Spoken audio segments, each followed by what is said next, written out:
주님 사랑합니다. 온 마음을 다하여 사랑합니다. 연약한 우리 마음을 붙드시는 주님, 어려움이 있을 때, 우리가 아무것도 보이지 않는 길 안에 있을 때도 주님이 함께 걷고 계십니다. 우리의 목숨이 위태로울지라도 주님이 함께 계십니다. 다니엘이 사자굴에 들어갈 때 그리 아니하실지라도, 주님이 구해주지 아니하실지라도 상관없다는 그 믿음으로 사자굴로 들어간 것처럼 주님이 우리와 함께 하신다면 아무것도 걱정 없습니다. 하나님은 우리에게 두려워하지 말라 말씀하십니다.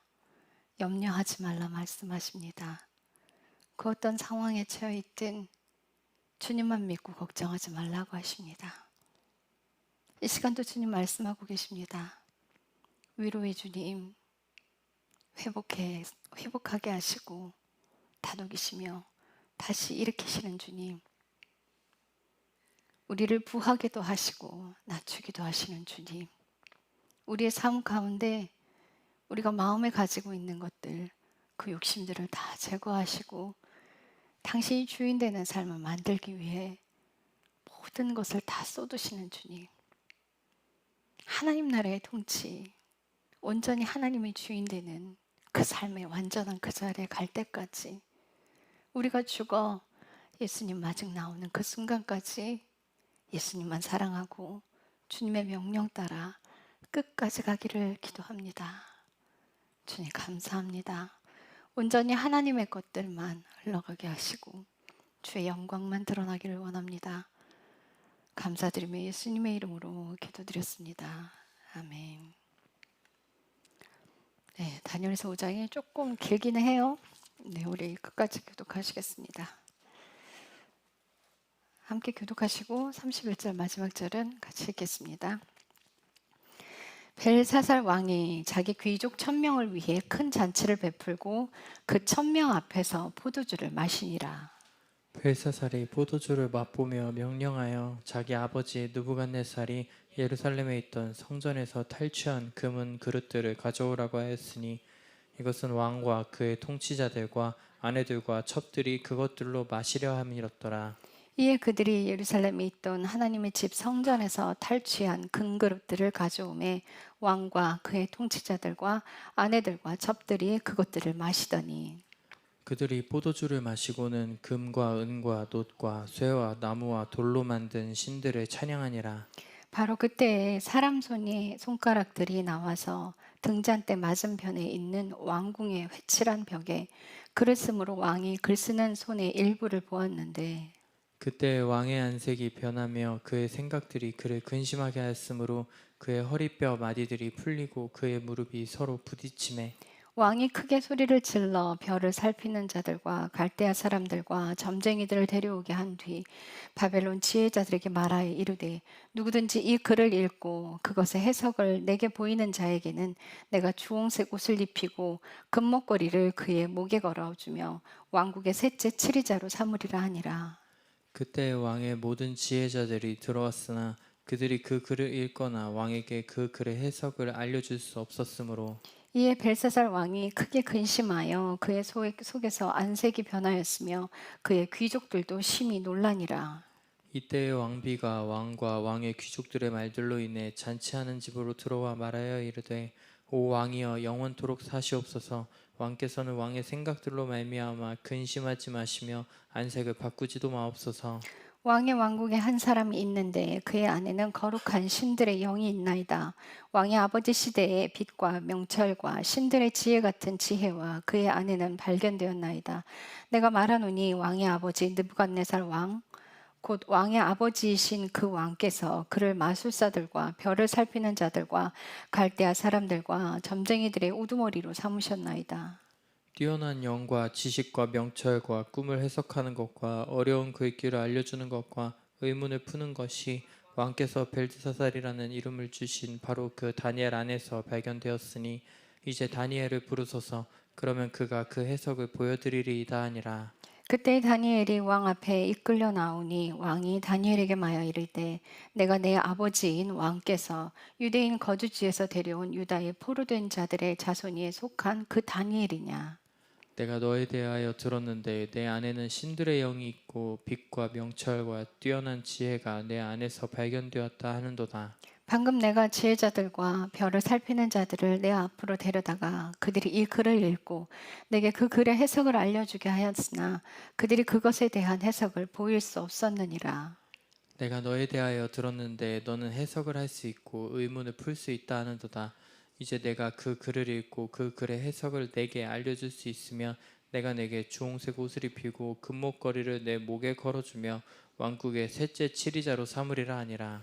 그때 다니엘이 왕 앞에서 응답하여 이르되 왕의 선물은 왕께서 가지시고 왕의 보상은 다른 사람에게 주옵소서. 그래도 내가 왕을 위해 그 글을 읽고 그 해석을 왕께 알려드리리이다.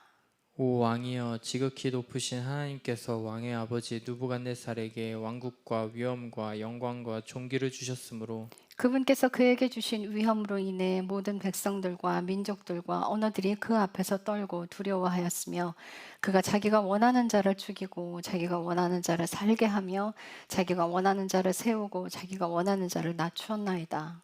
그러나 그의 마음이 높아지고 그의 생각이 교만 속에서 강팍하게 되므로 그가 자기 왕좌에서 쫓겨났으며 그들이 그에게서 그의 영광을 빼앗음에 그가 사람들의 아들들에게 쫓겨나 그의 마음이 짐승들의 마음과 같이 되었고 그의 거처가 들나귀들과 함께하였으며 그들이 소처럼 그에게 풀을 먹이매 그의 몸이 하늘의 이슬에 젖었고 마침내 지극히 높으신 하나님께서 사람들의 왕국에서 다스리시며 자기 뜻대로 누구든지 세우사 그것을 다스리게 하신다는 것을 그가 알게 하였나이다. 오 벨사살이여, 왕은 그의 아들로서 이 모든 것을 알면서도 마음을 낮추지 아니하고 도리어 하늘의 주를 대적하여 왕 자신을 높였으며 그들이 그분의 집에 그릇들을 왕 앞으로 가져오매 왕과 왕의 귀족들과 아내들과 첩들과 그것들로 포도주를 마시고 은과 금과 놋과 쇠와 나무와 돌로 만든 신들 곧 보지도 못하고 듣지도 못하며 알지도 못하는 신들을 찬양하면서 왕의 숨을 손안에 쥐고 계시며 왕의 모든 길을 소유하시는 하나님께는 영광을 돌리지 아니하였나이다. 그러므로 그분께서 그 손의 일부를 보내사 이 글을 기록하게 하셨나이다. 기록된 것은 이것이니 곧 메네 데겔 우바르신이니이다. 그것의 해석은 이러하니 메네는 하나님께서 왕의 왕국을 세셔서 그것을 끝내셨다는 것이요 데겔은 왕을 저울에 다니 부족한 것으로 드러났다는 것이며 베레스는 왕의 왕국이 나뉘어 메대 사람들과 페르시아 사람들에게 주어졌다는 것이니이다 하니 이에 벨사살이 명령하며 그들이 다니엘에게 주홍색 옷을 입히고 금 목걸이를 그에게 포고를 내려 그가 왕국의 셋째 치리자임을 알리니라. 그 밤에 갈대아 사람들의 왕 벨사살이 죽임을 당하고 함께 읽겠습니다. 메대 사람 다리오가 그 왕국을 주하였는데 그는 나이가 62세쯤 되었더라. 아멘. 이 벨사살 왕이 귀족들을 1,000명을 불러다가 1,000명이면 어마어마하죠. 그러니까 온 나라 귀족들과 자기 첩까지 전부 다 불러다가 예루살렘 성전에서 탈취해 온 하나님의 전에서 가지고 온 금 그릇과 은 그릇들을 다 가지고 와서 거기다 술을 부었어요. 하나님께 예물로 드려졌던 그 모든 그릇들에게 정말 그 흥청망청 마시는 그 음탕한 그 술들을 부어서 그 자리에서 막 놀면서 정말 들지도 못하고 자신의 문제들을 해결해 주지도 못하는 목석 신들을 찬양하고 하나님께는 영광을 돌리지 않았다는 거예요. 근데 이 벨사살이라는 왕이요, 19세기 중반까지만 해도 이 왕의 존재 자체가 증명이 안 됐던 인물이에요. 그러니까 존재하지 않았어요.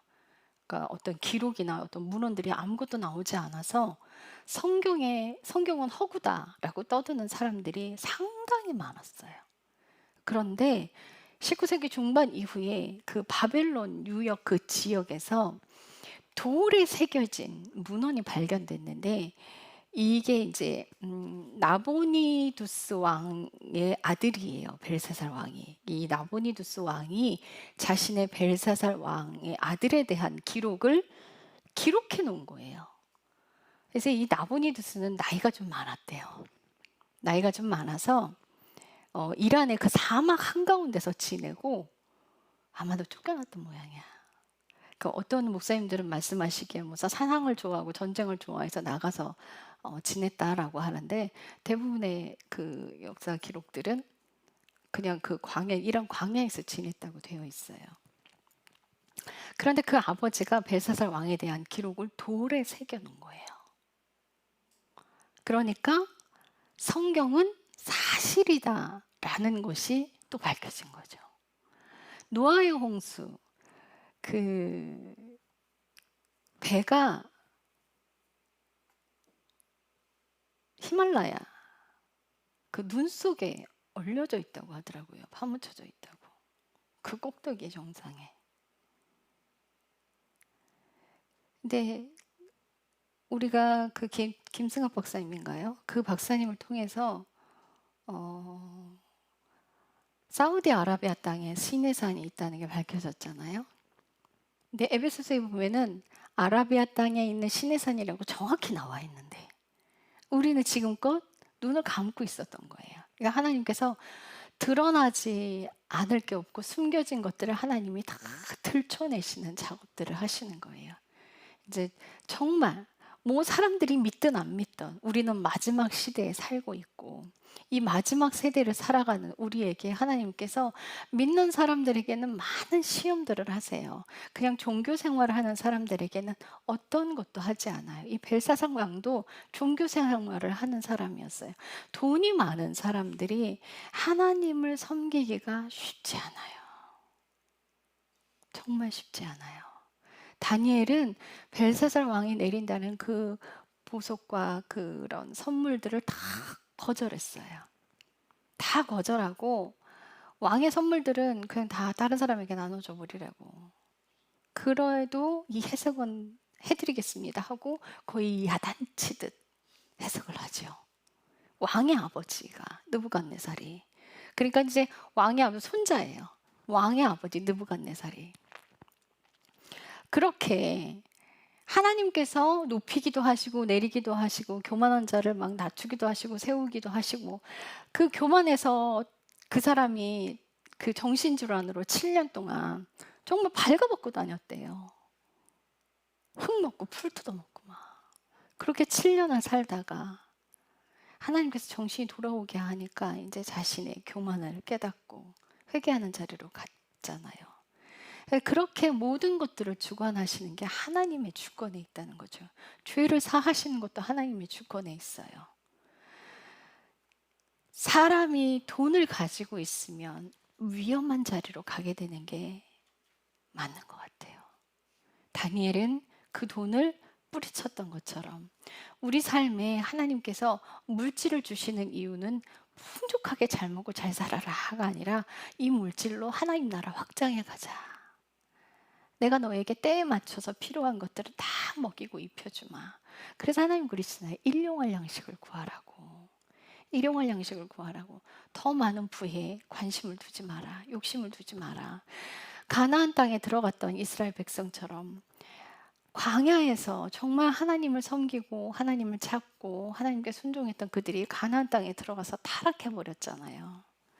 여러분들이 인생에 여러분들이 물질을 대하는 그 마음 그게 중요해요. 하나님을 정말 사랑한다면 물질의 마음을 두지 않을 거예요. 모든 죄악도 하나님을 사랑함으로 모든 것이 다 끊어져 버리게 돼요. 그 마음을 하나님께 드려서 사랑한다면 죄는 끊어져요. 사실은 그 물질에 관한 것도 정말 예수님만 사랑한다면 그분의 명령대로 가게 돼 있어요.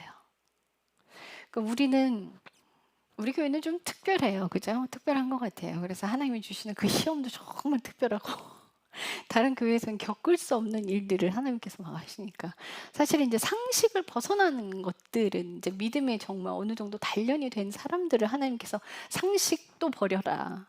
어떤 기준도 갖다 대지 마라.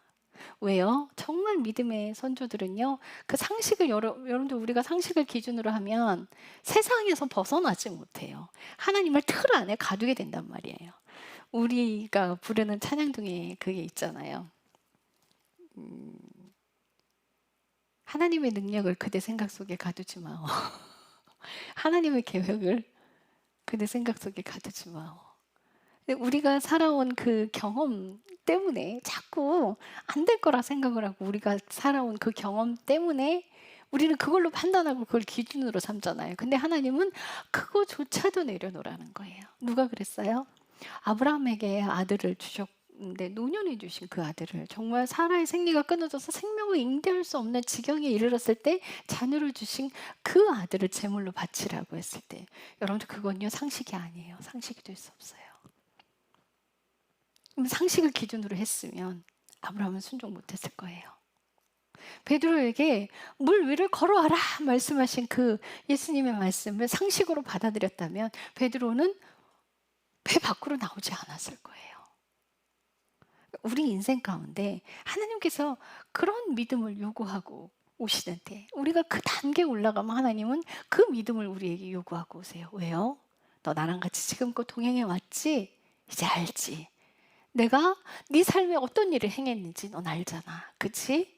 믿음으로 걸어라. 내가 할 거야. 믿음으로 걸어라. 근데 때로는 그래요. 우리 마음속에 우리가 갖고 싶어 했던 그런 것들은 하나님 육신적인 것들은 또한 이루어지지 않을 수 있어요. 많은 부분에서 그래요. 여러분들 이제 하나님께서 이스라엘 백성들을 가나안 땅에 데리고 들어오겠다고 했을 때 처음에 아브라함에게 너희 자손이 4대 만에 돌아오게 되리라 400년 만에 돌아오게 되리라 했는데 430년 후에 거기서 나왔어요. 그죠? 그리고 여호수아서 1장에서 보면 하나님께서 이스라엘에게 주시겠다고 하는 그 땅이 어디냐면요. 그 나일강 유역 거기서부터요. 티그리스 유프라테스 그 강 거기까지 주시겠다고 했거든요. 근데 그 땅을 다 차지했나요? 처음 들어갔을 때 그 땅을 다 차지하지도 못했어요. 처음부터 그들을 다 내쫓지도 않았어요. 그들의 믿음대로 맡겼어요. 그래서 예루살렘은요, 나중에 다윗이 차지했잖아요. 그때서야 여부스 족속이 살고 있었는데 다윗이 쟁탈을 해서 그 성 이름이 다윗성이 된 거예요. 그 믿음에 맡겨뒀단 말이에요. 그러니까 하나님께서 우리에게 그들에게 땅을 주시는 게 목적이 아니에요. 정말 너희가 날 믿는다면, 나를 믿는다면 내 명령대로 내가 일하는 거 봤지 않냐? 아이성 무너뜨리는 거 봤지 않냐? 여리고성 무너뜨리는 거 봤지 않냐? 너희가 아이성에선 졌죠. 여리고성 무너뜨린 거 홍해를 건너는 거 봤지 않냐? 너희가 홍해를 마른 땅을 건너왔잖아. 너희가 갈릴리 그 요단강을 마른 땅을 건너왔잖아. 그런 것처럼 너희가 믿으면 아무것도 보이지 않아도 날 따라와. 그런데 우리 마음이 나누어져 있다면 이렇게 벨사살 왕처럼 마음이 즐기는 곳에 가 있다면 그가 벨사살 왕은요 많은 것을 보았어요. 느부갓네살 왕이 그렇게 당하는 걸 다 보았어요. 그러니까 다니엘이 야단을 치잖아요. 그렇게 당신의 아버지, 왕의 아버지가 그렇게 하는 것을 다 봤음에도 불구하고 어떻게 그럴 수 있느냐? 여러분들 믿음은요 보는 것으로 되지 않아요. 여러분들 믿음은요 듣는 것으로 되지 않아요. 내 안에서 내가 경험하지 않는다면 그건 자신의 것이 되지 않습니다. 하나님을 믿고 따르는 그 삶 가운데 하나님이 그래서 계속 경험하게 하시는 거예요. 돈이 많은 벨사살 왕은요 돈의 마음이 다 가 있었을 거예요. 모든 부와 명예를 가지고 있는 사람들 마음이 다 거기 가 있어요. 근데 종교 생활과 예수 믿는 사람의 정말 큰 차이점이 뭐냐면요 종교 생활은 행위에 집중한다는 거예요. 그래서 하나님 은혜 안으로 못 들어가요. 뭐 하나 자신이 하는 것만 순종으로 개선한다고 말씀드렸죠. 자기는 그걸 하고 있기 때문에 순종하는, 새벽기도 열심히 하고 있기 때문에 자기는 순종하는 삶을 살고 있는 거예요. 정말 말씀 열심히 보고 말씀 읽는 것만 막 집중적으로 하는 사람들이 삶을, 여러분들 우리가 말씀 왜 읽어요? 여러분들 큐티 하시는 분들 큐티 왜 해요? 왜? 삶을 고쳐가기 위해서.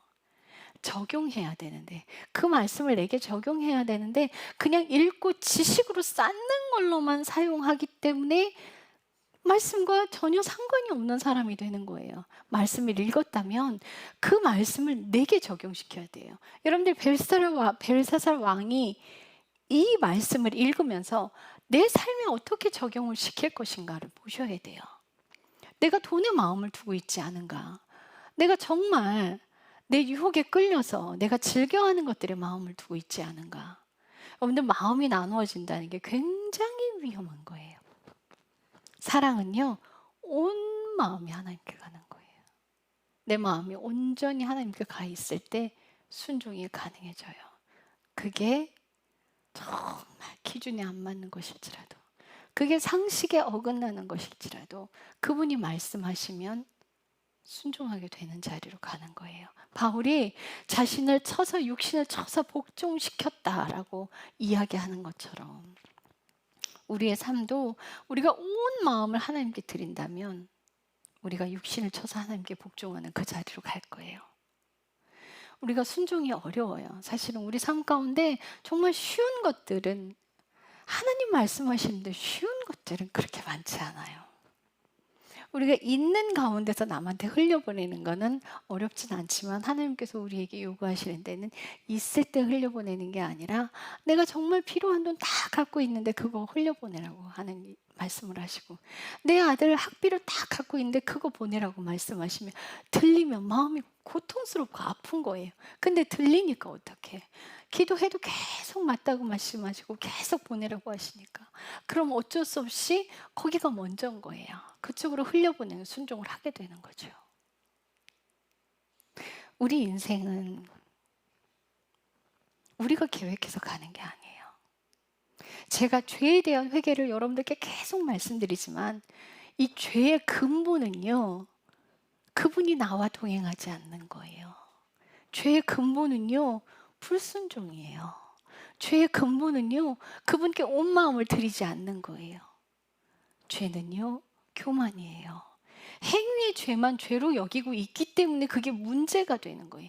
제가 계속 매일 회개라는, 계속 회개를 말씀드리는데 우리 삶 가운데 얼마나 우리가 순간순간, 정말 자녀들과의 관계에서도 순간순간 얼마나 많이 올라와요. 남자분들 화 막 버럭버럭 화내는 거 그거 당연한 거라고 말씀하지 마세요. 그거 죄예요. 남자분들만 있는 거 아니에요. 여자들이 화낼 줄 몰라서 화 안 내는 거 아니에요. 우리 여동생도 저 아이도 버럭버럭 잘했던 아이예요. 근데 그것을 자기가 죄로 받아들이니까 안에서 일하고 있던 사탄이 나가버리잖아요. 쫓겨나가잖아요.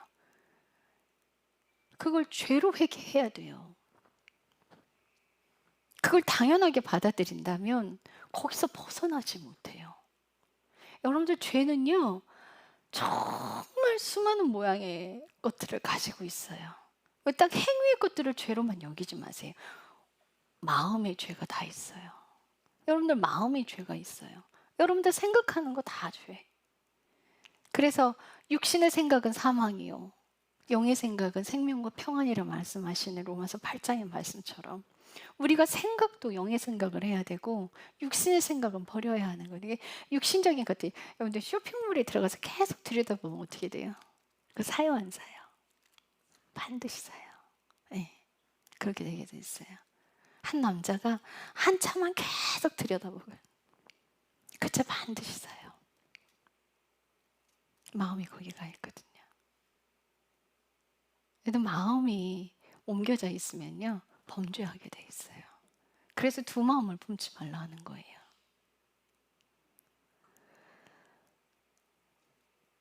내가 경험하는 인생 되셔야 돼요. 남의 신앙 간증 열심히 많이 책 읽어봐야 소용없어요. 여러분들이 경험하는 인생 들어가세요. 하나님의 명령대로 순종을 해서 경험하는 인생 들어가세요. 다니엘이 늘 하나님을 경험하는 인생을 살았기 때문에 그의 믿음이 강했던 거예요. 벨사살 왕은 하나님을 경험하지 못했기 때문에 그의 믿음이 나약한 거예요. 그는 악한 우상들을 추종하는 자예요. 그러니까 할아버지가 그렇게 꺾이고 정말 다니엘이 이야기한 것처럼 맨몸으로 정말 빨가벗고 다니면서 미치광이처럼 7년을 이슬을 맞고 다니고 흙을 먹고 살고 풀을 먹고 살고 그거를 봤음에도 불구하고 그렇게 강성대국이었던 바벨론도 결국엔 망해버립니다. 벨사살 왕을 마지막 왕으로 바벨론은 끝나요. 정말 잘 나갔던 기업들이 망하는 이유, 교만하면 그렇게 돼요. 교만하면 그렇게 돼요. 모든 죄의 뿌리를 틀어쥐고 있는 게 교만이에요. 이 교만이 육신의 욕심과 욕망과 자랑과 스펙과 육신에 관련된 모든 것들을 틀어쥐고 있어요. 이 교만이. 여러분들 정말 우리가 십자가의 고난을 통과하면서 우리가 그 자아가 해결이 되는데요. 그 십자가의 고난으로 통과되는 그 자아는 20%밖에 안 돼요. 나머지 80이 교만자만이에요. 이 교만자만을 제거하기 위해 죽을 때까지 삶을 사는 거예요. 저 옛날에는 그런 생각을 해본 적이 있어요. 왜 하나님은 아담이 범죄한 거를 온 인류의 죄로 뒤집어 씌워서 다 죄에서 태어나게 했을까? 나는 선악과 구경도 못했는데 왜 아담의 죄 때문에 우리는 죄에서 태어나야만 하고 이렇게 고통을 당해야 하는가? 근데 하나님의 사랑을 깨닫고는요. 내가 죄인 되었을 때 하나님께서 그분의 아들을 보내서 내가 예수님을 알지도 못하는 그때에 당신의 아들의 생명을 먼저 내어주신 그거를 깨닫게 하셨어요. 정말 우리가 뭐라고, 사람이 뭐라고 그렇게 당신이 하나밖에 없는 독생자를 내어주셨을까? 사람이 뭐라고. 그냥 싹 쓸어버리면 되는 것을. 노아 용수 때 싹 쓸어버렸던 것처럼 다 쓸어버리면 되는 것을. 한 번 그렇게 전 지구를 죄를 멸하신 거예요. 우리가 죄를 담고 있으면요. 심판대로 가요. 그 죄를 그렇게 싹 다 제거하셨음에도 불구하고 사람이 어려서부터 악한 걸 아시고 내가 이게 심판을 하는 게 하나님 마음에 좋지 않으셨던 거예요. 그래서 무지개를 주시면서 약속의 언약을 주셨죠. 다시는 내가 물로 세상을 심판하지 아니하리라. 그래서 당신의 아들을 보내셨어요. 사람을 죽이는 대신 당신의 아들을 죽이기로 결정하셨던 거예요. 정말 예수님을 사랑한다면 그분의 사랑의 깊이를 깨닫게 돼요. 어떻게 하면 사랑하게 되냐고, 나 사랑하고 싶다고 그렇게 질문하시는 분들 있어요. 회개하십시오. 회개를 기분 나쁘게 받아들이지 마세요. 회개는 축복이에요. 회개는 하나님 안으로 들어가는 관문이에요. 그 회개하는 삶을 살면서 여러분들 기도를 육신의 문제들을 해결하려는 그런 기도를 하시면요. 하나님 안으로 결단코 못 들어가요. 하나님의 뜻대로 살아가기를 원합니다. 제가 죄를 못 볼 때 하나님 죄를 보여주세요. 작은 죄도 허용하지 않는 인생이 되기를 그런 기도를 하셔야죠.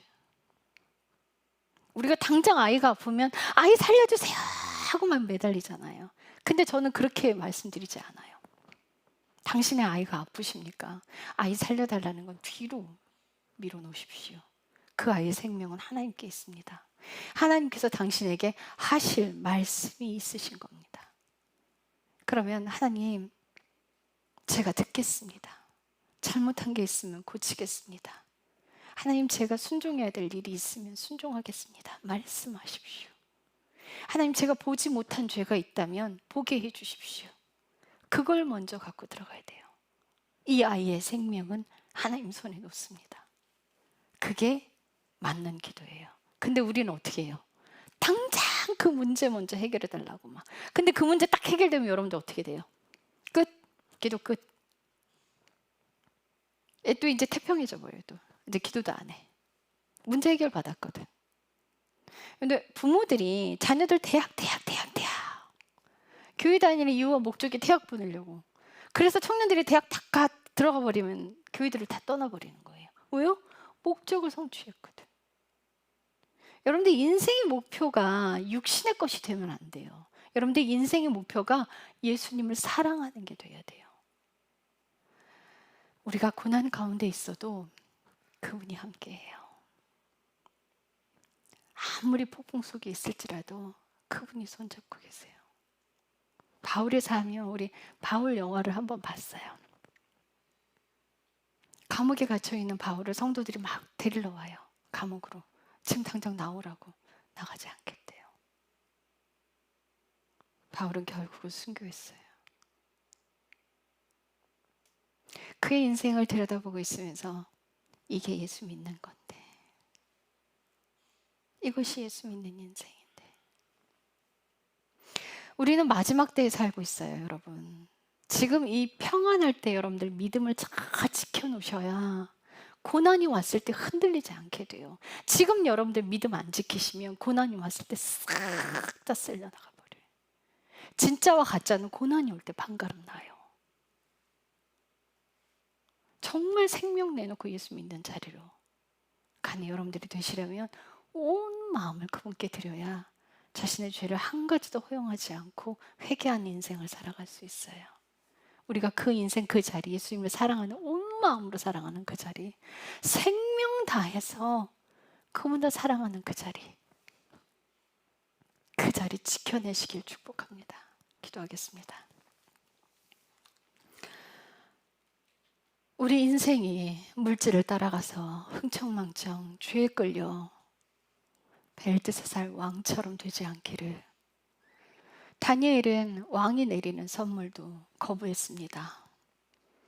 보통 점지는 자들 같았으면 왕에게 좋게 해석을 했을 것입니다.